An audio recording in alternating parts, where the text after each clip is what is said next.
शरह ली सदरी, अल्लाह मेरा शरह सदर फरमा।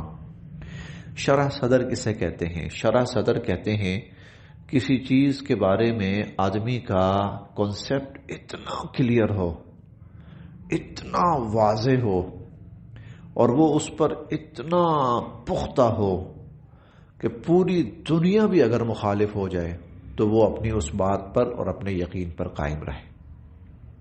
यानी उस हवाले से उसका तसव्वुर इतना वाज़ेह है, उसमें जर्रा बराबर किसी का किस्म का शक व शुबा नहीं। तो रब्बि इशरह ली सदरी, अल्लाह मेरा शरह सदर फरमाइए। और ये जाहिर है एक आम इंसान जो है उसका लेवल कुछ और होगा, नबी का लेवल कुछ और होगा। हम सूरह अलम नशरह भी है इस पर, अलम नशरह लका सदरक, क्या आपके रब ने आपका शरह सदर नहीं